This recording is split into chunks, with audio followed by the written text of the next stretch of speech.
Hello दोस्तों, मेरी आज की कहानी है वसीयत। रात का समय था। घर के सभी सदस्य सो चुके थे, लेकिन रामकिशन जी को नींद नहीं आ रही थी।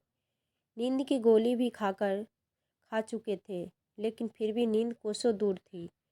और जब दिल और दिमाग में इतनी उथल पुथल मची हो तो भला एक इंसान सो भी कैसे सकता है। बैठे बैठे रामकिशन जी बोल पड़े, सरस्वती, अब मुझसे और सहन नहीं होता। अब यहाँ और अधिक रुकना मेरे बस की बात नहीं है। कितनी उम्मीद लगाई थी ना हम दोनों ने अपने बेटे बहुओं से, और अब देखो बेटे तो बेटे, बहुओं ने भी जीना हराम करके रख दिया है। बस 1 महीना ही तो हुआ है बच्चों के साथ उनके शहर आए हुए, लेकिन न जाने क्यों यह 1 महीना भी 1 साल की तरह लग रहा है। अरे सरस्वती, गाँव अच्छा भला गुजारा चल रहा था। अंगीठी पर सेकी हुई रूखी सूखी जली भुनी चाहे जैसे भी रोटी खाकर साल भर से गुजारा तो हो ही रहा था ना। जाने क्यों मेरी अक्ल पर ही पत्थर पड़ गए थे। जो उम्मीद लगा बैठा कि शहर में बेटों के घर जाकर ठाठ से रहने को मिलेगा, पोते पोतियों का साथ भी मिल जाएगा, तो समय भी आराम से कटेगा और बहुओं के हाथों के बने अच्छे अच्छे और स्वादिष्ट पकवान भी खाने को मिल जाएंगे। क्या करूँ कमबख्त, यह जीभ भी लालसा ही मुझे दगा दे गई। कहते हुए रामकिशन जी अपना माथा पीटने लगे, फिर आंसू पोंछते हुए बोले, पता है सरस्वती, एक पल को तो अपना घर छोड़ने से पहले मेरे मन में विचार भी आया था कि दोनों बहुएं बहुत तेज तरार है, किसी भी बड़े छोटे का लिहाज नहीं करती। अगर कभी कुछ उल्टा सीधा बोल देगी तो कैसे सहन होगा। कहते कहते दमा के मरीज रामकिशन जी को खांसी छिड़ गई। थोड़ी देर खांसते रहे और फिर कुछ संभल कर बोले, बस सरस्वती, क्षणिक सुख की लालसा के आगे मेरे आत्मा स्वाभिमान ने भी घुटने टेक दिए और बेटों के एक बार कहने मात्र से ही बड़ी खुशी से उनके शहर आ गया। इस बुढ़ापे में नर्क से भी बदतर जिंदगी जीने के लिए। पर सरस्वती, अब बहुत सोच विचार करने के बाद मैंने फैसला ले लिया है। अब मैं किसी की एक नहीं सुनने वाला, और तुम भी मुझे यहाँ रुकने को नहीं कहोगी। 72 वर्षीय रामकिशन जी अपनी दिवंगत पत्नी की तस्वीर को देखते हुए बड़बड़ाते जा रहे थे। कब से जिस दुख को अपने दिल में छुपाए बैठे थे, आज आंसुओं के जरिए आंखों से बह निकला। कह कहने को तो उनका पूरा परिवार था, बेटे बहुएं पोते पोतियाँ, लेकिन सब लोगों के होते हुए भी कोई ऐसा नहीं था जो उनके दिल के हाल को समझ सके, जिसे वह अपना कह सके। इसलिए पत्नी की तस्वीर से बात करके अपने दिल का गुब्बारा हल्का कर लिया करते थे। उन्हें ऐसा लगता था जैसे वह उनकी बातें सुन रही है। दरअसल 1 वर्ष पूर्व उनकी पत्नी सरस्वती का निधन हो गया था। उससे पहले रामकिशन जी अपनी पत्नी सरस्वती के साथ अपने गांव में रहा करते थे और खेती बाड़ी क्या करते थे। लेकिन गांव में बेटों से अलग रहते हुए भी दोनों वृद्ध पति पत्नी अपनी ज़िंदगी से खुश थे। वे दोनों एक दूसरे का खूब अच्छे से ख्याल रखा करते थे और अपनी ही दुनिया में संतुष्ट थे। उनके 2 बेटे थे। दोनों ही बेटे शहर में रहा करते थे। एक दिन सरस्वती जी को बहुत तेज बुखार आया। रात को दवाई खाकर सोई, लेकिन सुबह उठी ही नहीं। पत्नी की मृत्यु ने रामकिशन जी के हृदय को दुख और पीड़ा से भर दिया था। उनकी तो जैसे जिंदगी ही चली गई थी। बेटे बहू औपचारिकता निभाकर अपने अपने घर चलते बने थे, लेकिन गांव में अकेले रह गए थे। तो अकेले तो केवल रामकिशन जी, जिन्होंने एक गिलास पानी भी कभी स्वयं उठाकर नहीं पिया था, एक रुमाल तक भी नहीं धोया था, आज वहीं रामकिशन जी हर काम स्वयं करने लगे थे। अपने कपड़े खुद धोते, चूल्हे पर रोटियां सेकते। अक्सर अंगीठी के धुएं से उन्हें खांसी छिड़ जाती थी। जली भुनी रोटियों पकाकर नमक और प्याज के साथ वो जैसे तैसे निगल लिया करते थे। परंतु वो बेस्वाद खाना खाते खाते ही पत्नी के हाथों के बने खाने की याद आ जाती थी तो आंखें गीली हो जाती। उनका अकेलापन इस कदर बढ़ गया था कि अपनी मर चुकी पत्नी की तस्वीर वो हरदम हाथ में ही लिए रहते थे। जो भी दिल में आता पत्नी की तस्वीर से ही कह दिया करते थे। कुछ गांव के लोग तो उन्हें ऐसे देखकर उनका मजाक बनाया करते थे, जबकि उनके पड़ोसी जो उनकी हालत को समझ पा रहे थे, वे जानते थे कि वह रामकिशन जी का पागलपन नहीं, अकेलापन है जो उन्हें अंदर ही अंदर खाए जा रहा है। रामकिशन जी की ऐसी हालत देखकर उनके पड़ोसियों ने उनके बड़े बेटे को फ़ोन लगाया और उनकी चिंताजनक मानसिक स्थिति के बारे में बताया और उन्हें अपने साथ रखने को कहा। लेकिन बुजुर्ग ससुर को अपने पास रखने के लिए दोनों बहुएं बिल्कुल तैयार नहीं थी, परंतु लोक लाज के डर के से उनके दोनों बेटे उन्हें अपने साथ शहर ले आए। रामकिशन जी भी स्वादिष्ट खाना खाने का अरमान लिए अपने बेटों के साथ खुशी खुशी शहर आ गए। दोनों बेटों ने तय कर लिया कि अपने पिता को वे दोनों एक एक महीना अपने पास रखेंगे। पहले बड़ा बेटा उन्हें अपने घर ले गया। पोता पोती के साथ हंसते बोलते समय बड़े आराम से गुजर जाएगा, यह सोचकर रामकिशन जी के लिए दिल में बड़े बेटे के घर जाने की बहुत उत्सुकता थी। बड़े बेटे के घर पहुँचे तो यहाँ वहाँ देखने लगे कि अभी उनके पोता पोती उनसे मिलने आएंगे, खूब बातें करेंगे। लेकिन थोड़ी देर तक भी जब कोई नहीं आया तो रामकिशन जी ने अपने बेटे से कहा, बेटा रोहन और पिंकी कहीं नज़र नहीं आ रहे, कॉलेज गए हैं क्या? तो बड़े बेटे ने कहा, नहीं पिताजी, दरअसल वे दोनों तो इस शहर में ही नहीं रहते। हम लोगों ने अपने दोनों बच्चों को दाखिला मुंबई की एक बहुत बड़ी यूनिवर्सिटी में करवा दिया है। अब वह दोनों वहीं रहकर पढ़ाई कर रहे हैं। महीने में एक आध बार मिलने आ जाते हैं। यह बात सुनकर रामकिशन जी आश्चर्यचकित रह गए। सोचने लगे, अब ज़माना कितना बदल चुका है, लेकिन शायद उन्हें एक और सरप्राइज मिलना भी अभी बाकी था। कुछ घंटे वहाँ बिताने के बाद पता चला कि उनकी समधन जी यानी कि बहू की माँ भी उनके बेटे के घर ही रहती थी। अपनी समधन को अपने बेटे के घर में देखकर रामकिशन जी कुछ असहज महसूस कर रहे थे। खैर, जैसे तैसे मन को समझाते हुए वहाँ रहने लगे। बेटे के घर रहते हुए 2 वक्त की रोटी तो उन्हें नसीब हो रही थी, लेकिन वो अपनापन, वो आत्मीयत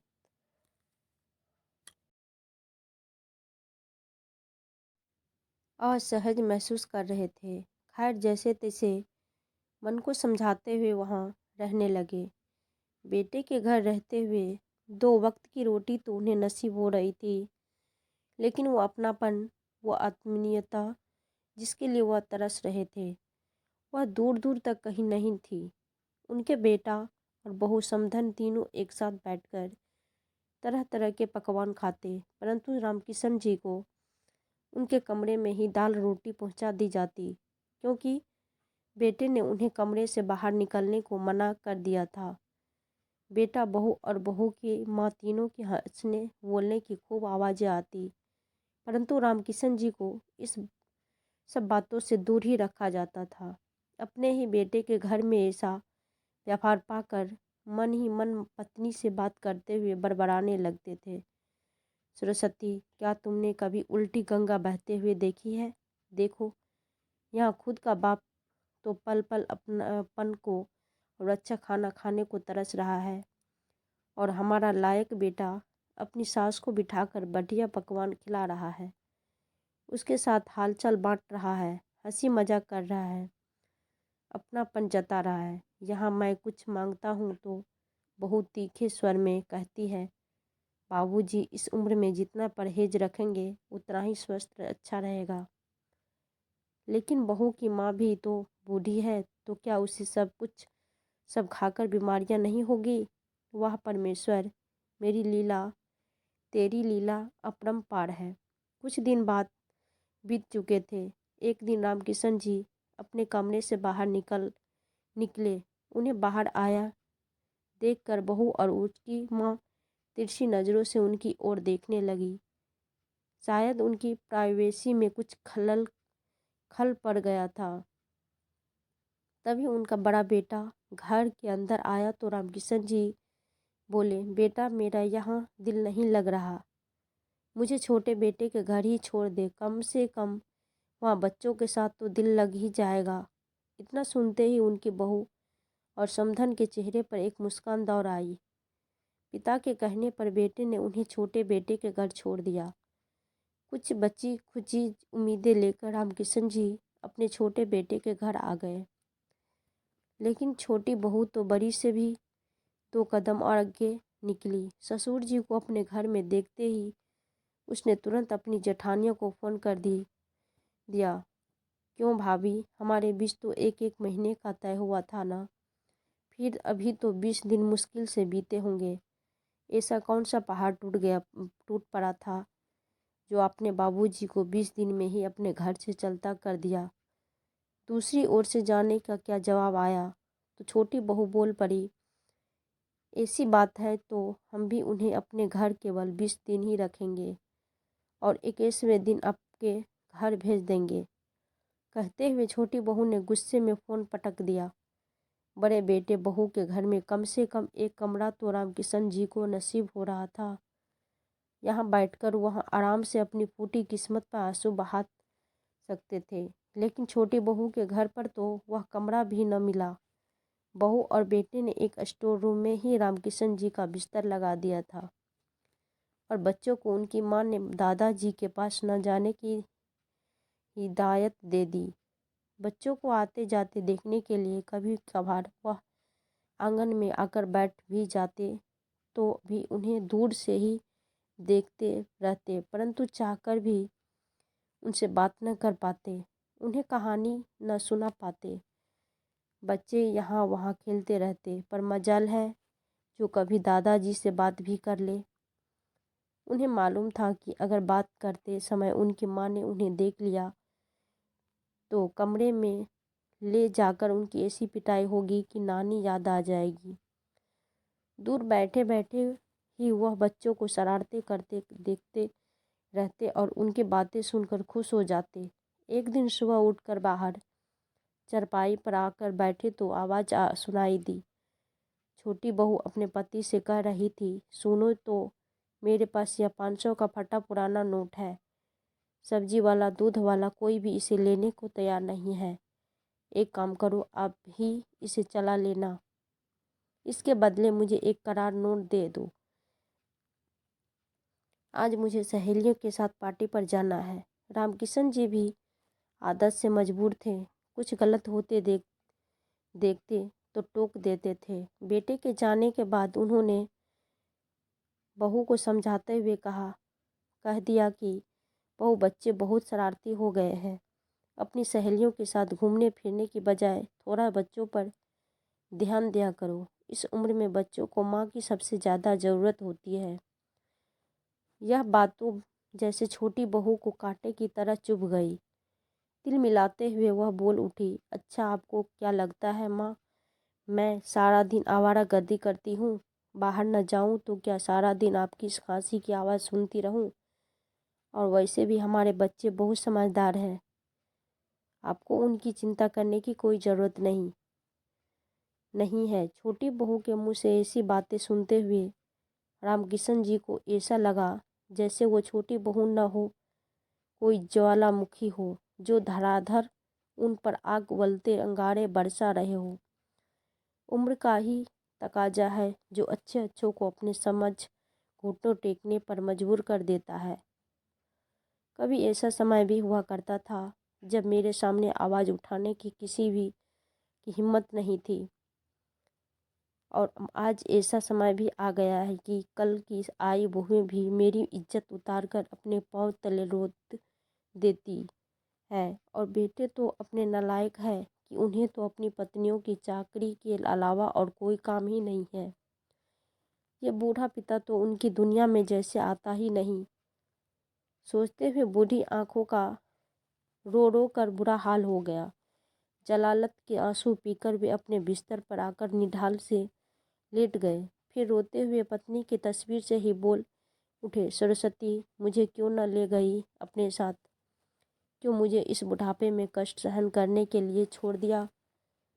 जिन बच्चों को सदा सुखी रहो, जीते रहो जैसे आशीर्वाद देते हुए कही थकते न थे, हम दोनों न जाने क्यों आज उन्हें बच्चों के लिए मन से बद्दुआ ही निकल रही है। नामुराद, नालायक जैसे शब्द मुंह तक आते आते रह जाते हैं। जिस औलाद को इतने जतन से पाला पोसा, समाज में उठना बैठना सिखाया, आज वही औलाद अपने जन्मदाता की कद्र नहीं जानते। वैसे तो इन लोगों के व्यवहार को देखकर मैं अपना मुंह बंद ही रखता हूँ, लेकिन कभी गलती से किसी बात में सलाह दे भी बैठता हूँ तो कहते हैं, बाबूजी आप तो चुप ही रहिए, आप नहीं समझेंगे। सच कहूँ तमाचा जड़ तू, लेकिन क्या करूँ, चुप रहने में ही भलाई है। यह सोचकर किसी तरह अपने आप को रोक लेता हूँ। अजी आप अपना दिल छोटा मत कीजिए, वो तो बच्चे हैं, नादानी कर बैठते हैं, लेकिन आप तो समझदारी दिखाइए। यह तो सोचिए कि हम कम से कम आपको 2 वक्त की रोटी तो खिला रहे हैं ना। अब बेकार की बातें सोच सोच कर परेशान मत होइए। रामकिशन जी को ऐसा लगा जैसे उनकी पत्नी सरस्वती उन्हें समझा रही है। नहीं सरस्वती, मुझे भी अपने साथ ले चलो। कहते कहते रामकिशन जी नींद में ही बड़बड़ाने लगे और अचानक उनकी आंख खुल गई। पसीने से तरबतर हुए रामकिशन जी ने चारों ओर देखा, लेकिन सरस्वती कहीं नहीं दिखी। अगले दिन सुबह उठे तो उन्होंने तय कर लिया था कि अब अपने घर लौट जाना ही बेहतर होगा। अपने पुराने से बैग में अपने सारे कपड़े रख दिए और तैयार होकर बाहर आए। बेटे और बहू ने उन्हें हैरानी भरी नज़रों से देखा, लेकिन इससे पहले कि कोई उनसे कुछ पूछता, रामकिशन जी स्वयं ही बोल उठे, बेटा अब मैं यहाँ रहना नहीं चाहता। बेहतर होगा कि मुझे स्टेशन तक छोड़ दे, आगे मैं खुद ही चला जाऊंगा। ससुर जी की यह बात सुनते ही छोटी बहू के चेहरे पर चमक आ गई और खुशी से उछलते हुए बोली, हाँ मैं तो पहले ही कह रही थी कि बाबूजी का यहाँ दिल नहीं लगेगा, उन्हें तो अपना गांव ही अच्छा लगता है, शुरू से ही वही रहे हैं ना। फिर अपने पति को देखते हुए बोली, अरे आप अभी तक खड़े हैं, सुनो ना बाबूजी ने क्या कहा है, जल्दी से उन्हें स्टेशन पर छोड़ आइए, फिर आपको ऑफिस भी जाना है। ऐसा कहकर छोटी बहू अपने काम में मशगूल हो गई। इधर पत्नी की आज्ञा का पालन करते हुए जब छोटा बेटा उन्हें स्टेशन तक छोड़ने आया तो अपनी जेब से 500 का नोट निकालते हुए बोला, लीजिए बाबूजी, यह पैसे रख लीजिए, रास्ते में आपके काम आएंगे। रामकिशन जी ने ध्यान से देखा तो वह वही फटा हुआ पुराना नोट था, जिसे न तो दूध वाला लेने का तैयार था न सब्जी वाला। रामकिशन जी कभी अपने बेटे की ओर देखते तो कभी उस मौले कुचेले और बीच से फटे नोट को। एक बार तो उन्हें दिल में आया भी नहीं कि उस नोट को वापस बेटे हाथ में थमा दे और बोल दे कि इस नोटों को अपने पास ही रखो, तुम्हारी इस मेहरबानी के बिना भी तुम्हारा बाप अपने घर वापस जा सकता है। लेकिन इससे पहले वह कुछ बोलते, उनके बेटे ने कहा, वह क्या है ना बाबूजी, शहर में महंगाई ज़्यादा है और तनख्वाह कम, इसलिए इससे ज़्यादा पैसा तो मैं आपको नहीं दे पाऊँगा। बेटे की बात सुनकर रामकिशन जी अपने गुस्से की ज्वाला को मन ही मन दबाते हुए बोला, बेटा बोले, जब तुम दोनों का दाखिल अच्छे इंग्लिश मीडियम स्कूल में करवाया था तो मैं उस समय बड़ी मुश्किल से 3000 रुपया महीना कमा पाता था। केवल तुम्हारी पढ़ाई पर ही 1000 रुपये खर्च होते थे। उस समय भी महंगाई बहुत थी। जब अपने दोस्तों की देखी तुम अच्छे अच्छे खिलौने और कपड़े की डिमांड कर दिया करते थे, लेकिन बेटा मैं तो तुम्हारी फरमाइश बराबर पूरी करती थी। तुम एक चीज़ मांगते थे, मैं 2 ला कर देता था। हर वक्त वक्त की बात है। एक गहरी सांस लेते हुए रामकिशन जी ने कहा, लेकिन उनका बेटा ट्रेन से नीचे उतर चुका था और ट्रेन धीमी गति से चलने लगी। गांव में अपने घर पहुंचे तो रामकिशन जी को कुछ संतुष्टि हुई। अपने साफे से पसीना पोंछते हुए वे चारपाई पर पसर गए। आह, कितनी शांति है यहाँ। लेकिन फिर से वही धुआं, उंगलती अंगूठी और फिर से वही अकेलापन। परंतु फिर भी इस बात का सुकून था उन्हें कि बिना किसी की दो बातें सुने आराम से रोटी खा पाएंगे। कभी मन करता तो भूख मिटाने को रोटी बना लेते, नहीं तो उदास भाव से लेटे रहते थे। धीरे धीरे उनका शरीर और अधिक ढलने लगा और तबीयत खराब रहने लगी। कभी कभी पड़ोसी मिलने आ जाते तो उन्हें दवाई वगैरह दे जाते थे। दम्मे की बीमारी के कारण उनकी हालत थोड़ी और बिगड़ी तो कमजोरी के कारण रोटी बनाने से भी बिल्कुल लाचार हो गए। वह भूखे पेट ही चारपाई पर निढाल पड़े रहते थे। बेटों को फोन लगाकर पड़ोसियों ने खबर भिजवा दी, परंतु अपने ही परिवार में मस्त दोनों बेटों को पिता से मिलने आने की कोई आवश्यकता महसूस नहीं हुई। भूखे परेशान रहने के कारण रामकिशन जी की हालत दिन व दिन बिगड़ती ही जा रही थी। अब तो गांव के रिश्तेदार और पड़ोसियों ने भी उनके बेटे को खबर भिजवानी बंद कर दी थी, क्योंकि बेटों ने तो जैसे ठान लिया था कि अब तो अपने पिता के अंतिम दर्शन करने ही गांव आएंगे। फिर एक दिन उनकी हालत इतनी बिगड़ गई कि रामकिशन जी ने बिस्तर पकड़ लिया। वह उठ बैठने और बोलने से भी पूरी तरह लाचार हो गए। पड़ोसियों ने उनके बेटों को फिर से फ़ोन किया और खबर दी कि उनके पिता की हालत बहुत ज़्यादा गंभीर है। यदि वे जल्द से जल्द उनके पास पहुंच जाए तो ही उनसे आखिरी बार मिल सकते हैं। इतना सुनकर दोनों बहुओं के मन में एक खुशी की लहर दौड़ गई कि चलो अब हमेशा के लिए रोज़ रोज़ के झंझट से छुटकारा तो मिल जाएगा। नहीं तो आए दिन कभी खांसी तो कभी बुखार, कभी यहाँ दर्द तो कभी वहाँ दर्द। यहाँ अपनी ज़िंदगी में हम पहले से ही बहुत व्यस्त है। कौन सेवा करे चारपाई पर पड़े बूढ़े बाप की। दोनों बहुएं अपने अपने पतियों के साथ बड़ी चहकती हुई गांव में पहुंची और घर में के अंदर आते ही दोनों के चेहरे पर एकाएक संताप और शोक व्याप्त हो गया। वे दोनों की दोनों फूट फूट कर रोते हुए अपने आंचल को ऐसे भिगो रही थी जैसे ससुर जी के जाने के बाद उनकी ज़िंदगी में भूचाल ही आ जाएगा। हालांकि गांव में आस पड़ोस के सब लोग जानते थे कि जिस बूढ़े ससुर को देवता मानने का दिखावा करते हुए ये दोनों दहाड़े मार मार कर पूरा घर सर पर उठा रही है, उस ससुर को 2 वक्त की इज्जत की रोटी भी कभी इन दोनों से न खिलाई गई होगी। 2 घंटे रोने का दिखावा करने के बाद जब भूख लगी तो अपने साथ लाए तरह तरह के खाने की वस्तु, चिप्स, आइसक्रीम और सैंडविच का लुत्फ उठाने के लिए एक कमरे के भीतर चली जाती। छुपकर अपना पेट भरती और फिर वापस आ जाती। वहीं ढोंग फिर से रचाने रामकिशन जी की चारपाई पर निढाल पड़े हुए थे। हालांकि वह उठ या बोल तो नहीं पा रहे थे, परंतु सब कुछ देख और समझ पा रहे थे। वृद्ध अवस्था की पीड़ा को आज वे बहुत गहराई से महसूस कर पा रहे थे कि किस तरह उम्र के आखिरी पड़ाव पर आकर इंसान की स्थिति सड़क के किनारे पड़े कंकड़ की तरह अस्तित्वहीन हो जाती है। एकाएक खून के रिश्ते भी पराये हो जाते हैं। बीमार पड़े रामकिशन जी को भी देखने के लिए पड़ोसी और रिश्तेदार सुबह से ही आ जा रहे थे। जैसे ही कोई घर के अंदर आने लगता तो तुरंत बेटों और बहुओं का मुंह लटक जाता।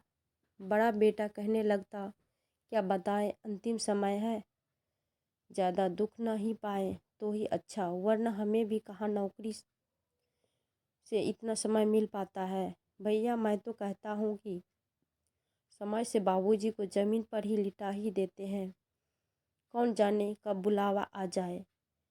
छोटे बेटे ने कहा तो दोनों बहुएं दहाड़ते मार मार कर ऐसे टेसुए बहाने लगी जैसे उनके ससुर जी सच में भगवान को प्यारे हो गए हैं। बड़े इत्मीनान से रामकिशन जी बहुओं का यह नाटक देख रहे थे। बूढ़े पिता को जमीन पर लिटाया गया तो देखते ही देखते पूरा गांव वहां इकट्ठा हो गया। बड़ी बहू बाबूजी की टांगें दबाती तो वह वहाँ ही लूटने के लिए छोटी बहू भी गीता पाठ करने बैठ गई। पिता के लिए दोनों बेटों ने कफन का कपड़ा और लकड़ी की चिता भी मंगवा ली। लेकिन रामकिशन जी जस के तस लेटे हुए थे। शाम हुई तो सब लोग अपने अपने घर चले गए। दोनों बेटे और बहुएं जो अभी तक अच्छा बनने का नाटक कर रहे थे, सब लोगों के जाते ही अपनी असलियत पर उतर आए। भाभी, आपको क्या लगता है कब मुक्ति मिलेगी बाबूजी को? छोटी बहू ने अपनी जेठानी से कहा तो बड़ी बहू गहरी सांस छोड़ते हुए बोली, क्या मालूम, बाबूजी को मुक्ति मिले तो हम बंटवारा करके अपने अपने घर चलते बने। तभी छोटी बहू ने कहा, लेकिन भाभी, मैं आपको बता देती हूँ कि जो माँ जी का बड़े वाला हार है वो तो मैं ही रखूँगी। मुझे तो वह बहुत पसंद था। हाय, कब से इंतज़ार कर रही थी कि उस हार को पहनने का मौका कब मिलेगा। आखिर वह घड़ी आ ही गई। अच्छा, अगर हार तुम रखोगी तो फिर माँ जी के भारी वाले कंगन मेरे हुए। उन्हें बेचकर मैं अपने लिए एक नए डिजाइन का कंगन बनवा लूँगी। पता है छोटी, मैंने तो सुनार की दुकान पर डिजाइन भी पसंद कर रखा है। बड़ी प्रसन्नता से बड़ी बहू बोली। बहुओं की बातें सुन सुन कर रामकिशन जी का दिल अंदर तक आहत हो रहा था। उनका एक दिल तो हुआ कि चिल्ला चिल्ला कर पूरे गांव को अपने बेटों बहुओं की असलियत बता दे, लेकिन उनके शरीर में जान ही कहाँ थी कि कुछ बोल ही पाए। पिता के पास बैठे बेटे और बहुएं आपस में विचार विमर्श करने लगे। बड़ा बेटा छोटे बेटे से बोला, भाई, बहुत समय से हमारे घर में कोई बड़ा समारोह नहीं हुआ है, लेकिन बाबूजी का मृत्यु पर हम गांव वाले को दिखा देंगे कि हम भी किसी से कम नहीं है। बाबूजी की 13वीं पर खाने को एक से एक चीज़ रखेंगे। इतने पकवान बनवाएंगे कि लोग खाते खाते थक जाएंगे। पूरी भाजी, छोले भटूरे और पनीर सब्जी के साथ साथ मीठे में मूंग दाल का हलवा, गुलाब जामुन और रसमलाई भी रखेंगे। रसमलाई तो बाबूजी को भी बहुत पसंद थी। खाने की इतनी चीज़ों का नाम सुनते ही रामकिशन जी के मुंह में पानी आने लगा। मन में एक विचार आया कि इन लोगों ने मेरी 13वीं में मेरे जीते जी ही क्यों नहीं कर दी। मैं भी पेट भर कर खा लेता तो जीते जी मेरी आत्मा को अंदर तक संतुष्ट मिल जाती। इन पकवाने के स्वाद के लिए न जाने कितने समय से वे तरस रहे थे। उस स्वाद को याद करते ही एकाएक उनके मुंह से लार बह निकली। देखते ही छोटी बहू बड़ी खुशी से बोली, अरे देखिए तो, अब तो बाबूजी के मुंह से लार भी बहने लगा है। और बड़े बुजुर्ग कहते हैं, जब मृत्यु सब्या पर पड़े इंसान की लार निकले तो समझो अंतिम समय आ चुका है। अब तो बड़ी बेसब्री से रामकिशन जी की मृत्यु का इंतजार किया जाने लगा था। परंतु 3 दिन बीत गए। अब दोनों बेटे कयास लगाने लगे कि आखिर बाबूजी की आत्मा उधर में क्यों अटकी है। हम सब लोग तो यही है, फिर बाबूजी को किससे मिलने की इच्छा है तो प्राण त्यागने का नाम ही नहीं ले रहे। तभी गांव के एक बड़े बुजुर्ग, जिन्हें पूरा गांव मानता था, रामकिशन जी का पता करने के लिए उनके घर आए तो बेटे बोले, चाचा, समझ नहीं आ रहा कि बाबूजी की जान कहाँ अटकी है। फिर वह बुजुर्ग बोले, बेटा, भी कभी कभी कोई ख्वाहिश अधूरी रह जाने से भी जान नहीं निकलती।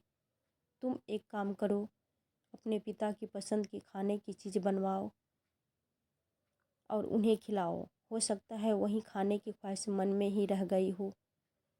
बहुओं ने फटाफट से रसोई घर में जाकर बाबूजी के लिए देसी घी में सूजी का हलवा बना दिया। जैसे ही वह हलवा लेकर बाहर आई तो हलवे की खुशबू से ही उनका रोम रोम खिल उठा। बड़े बेटे ने एक चम्मच से थोड़ा हलवा मुंह में डाला तो रामकिशन जी बड़ी खुशी से खाने लगे।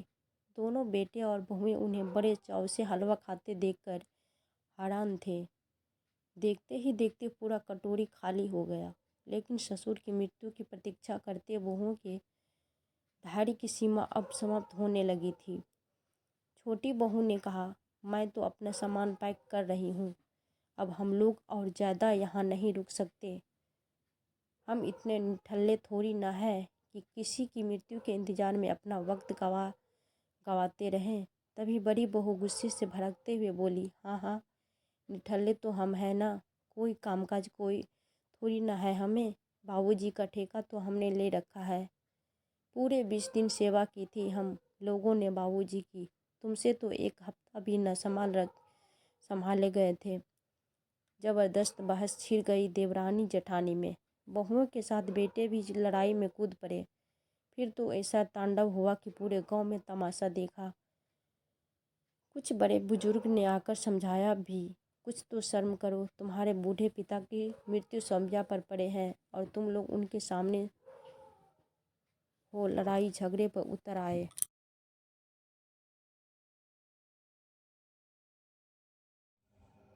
कुछ तो शर्म करो, तुम्हारे बूढ़े पिता मृत्यु की शैया पर पड़े हैं और तुम लोग उनके सामने ने ही लड़ाई झगड़े पर उतर आए। इस समय ऐसी बातें करना क्या तुम्हें शोभा देता है?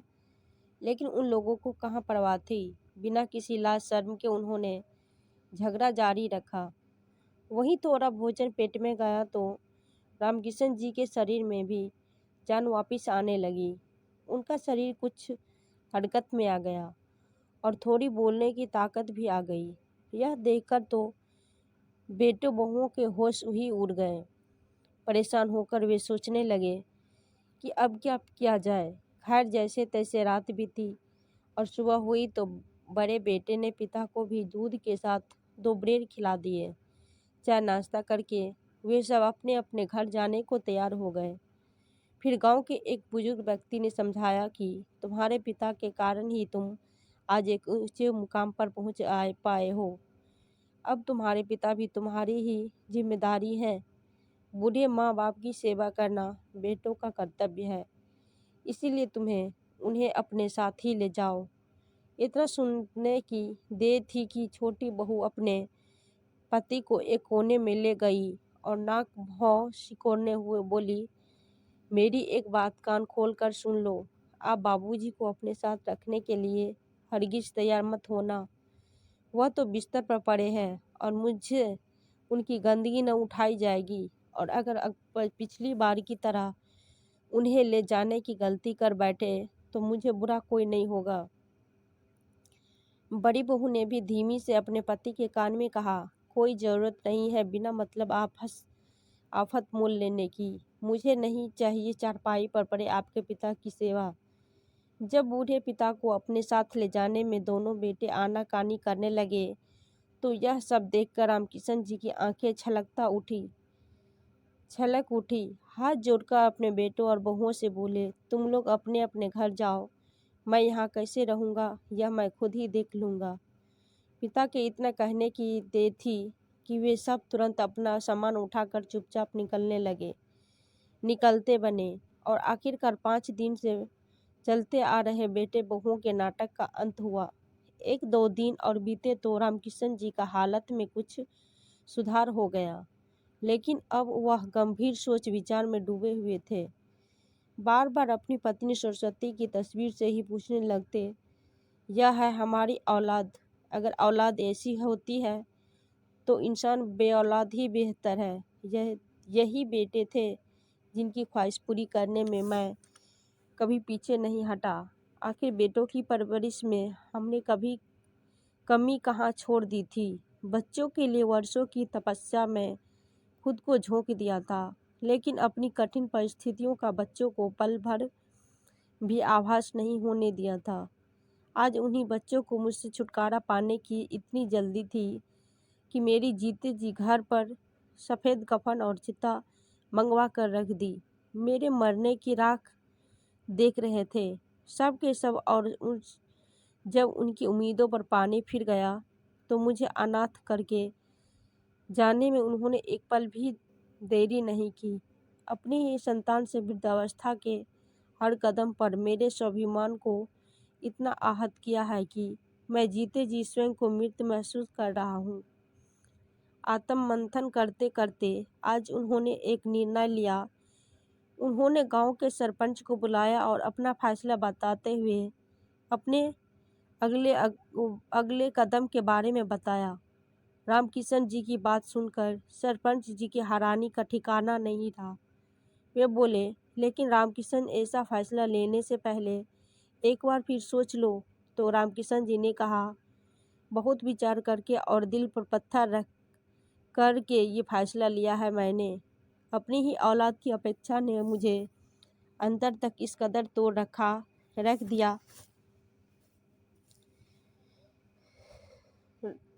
दिया कि अब मेरे पास कोई और रास्ता ही नहीं है।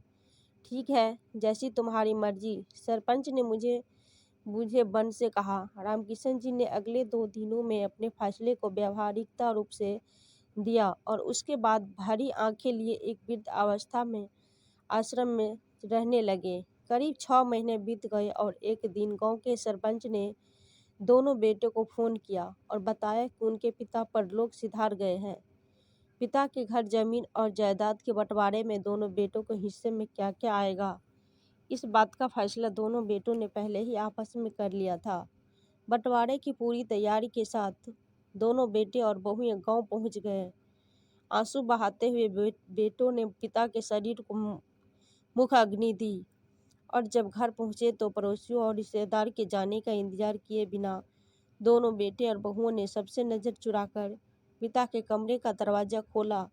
ऐसा करते समय चारों के चेहरे पर एक कुटिल मुस्कान फैली हुई थी।